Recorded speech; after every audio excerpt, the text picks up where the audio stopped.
నిర్మల్ జిల్లా ఖానాపూర్ రేంజీ అటవీ ప్రాంతంలో స్మగ్లర్లు విచ్చలవిడిగా చెలరేగుతున్నారు. 10 టేకు చెట్లని స్మగ్లర్లు దొంగిలించారు. వాటి విలువ దాదాపు 80,000 రూపాయలు ఉంటుందని అధికారులు అంటున్నారు. దొంగిలించిన కలప విలువ ప్రస్తుతం మార్కెట్ విలువ 5 లక్షల నుంచి 6 లక్షలు ఉంటుందని వ్యాపారస్తులు అంటున్నారు.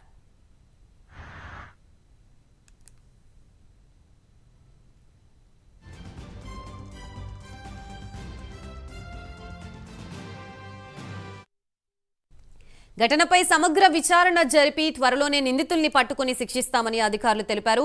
అటవీ శాఖ సహజ సిద్ధమైన అడవుల రక్షణలో శ్రద్ధ చూపడంపై పలు అనుమానాలు వ్యక్తమవుతున్నాయి. ఖానాపూర్ నిర్మల్ ప్రధాన రహదారిపై పక్కనే కొమరం భీం చౌరస్తాలో 3 భారీ టేకు వృక్షాలు, తర్లపాడ్ నుండి ఖానాపూర్ వచ్చే మార్గంలో 7 చెట్లని నేలకూల్చి తమ పని కానిచ్చేశారని ఆగ్రహం వ్యక్తం చేశారు. ఖానాపూర్ టేకుకి అధిక డిమాండ్ ఉండటంతో అక్రమార్కులు చెలరేగిపోతున్నారు. నిత్యం వందల సంఖ్యలో వాహనాలు తిరిగే రోడ్డు పక్కనే పెరిగిన టేకు చెట్లని యంత్రాలతో ముక్కలు ముక్కలుగా కటింగ్ చేసి స్మగ్లర్లు తరలించుకుపోతున్నారని పోలీసులు అధికారులు చెప్పారు.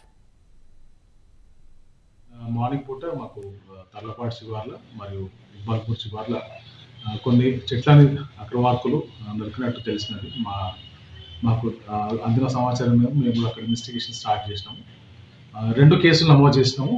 దాంట్లో నమోదు చేసిన కేసులని దాంట్లో మిగిలిన అక్కడ ఏమైతే ఉన్న కలపని మేము టింబర్ డిపోకి, గవర్నమెంట్ టింబర్ డిపోకి తరలించడం జరిగింది.